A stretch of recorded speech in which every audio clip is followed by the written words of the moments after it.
Should you start web design in 2018? Nope. Okay, no, I'm kidding. There's more to say. You shouldn't start web design in 2018 if web design isn't something you really want to do. People ask me all the time, they're like, dude, like, why do you design websites? You could just get a WordPress website or download a template or go to Wix or Squarespace or whatever. Look, I understand. That's fine.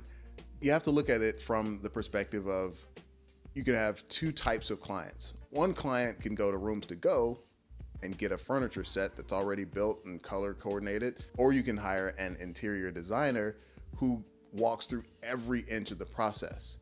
The thing is that these do-it-yourself platforms are great for getting something up quick, getting it out of the door, if your focus really isn't your website. For creatives that just want to put their photography portfolio up, or if you just want to put a storefront up very quickly, these things are perfect. I have clients come to me sometimes and say, hey, bro, look, I need a website by this weekend. And I'm not going to do that. I'm going to say, hey, go to Squarespace, go to Wix, and knock it out. I'm not going to try to build a site in like 10 hours. I mean, that's what these platforms are for.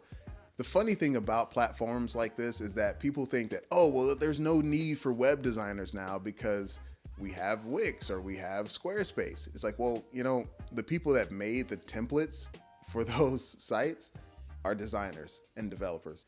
So if you're a creative or a business owner who just needs a website really quick, by all means, you should not learn web design. You should use one of these platforms and just get your site off the ground and go. But if you are someone who's interested in design and interested in web development, you shouldn't be frightened by these platforms either. They're not really a threat. Platforms that were built to bring people closer to making their own site have been around for a long time. The problem I have with templates and do-it-yourself platforms is that it actually starts to impede the progress of people who still want to learn design.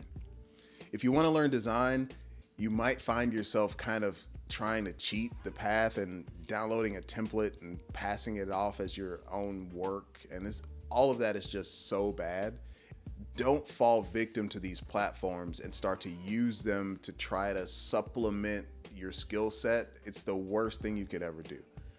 I used to try to do it and it always ended in disaster.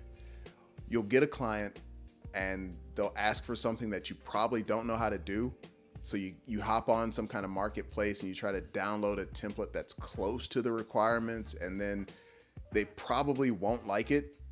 And then you have to try to figure out how to fix it into something they like anyway. And it turns into the biggest mess ever.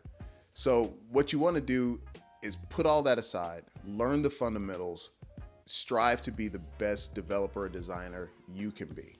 So if you're feeling discouraged about starting web design in 2018, don't be. It's a great field. There's plenty of room for everybody in the space, and it's never too late to start.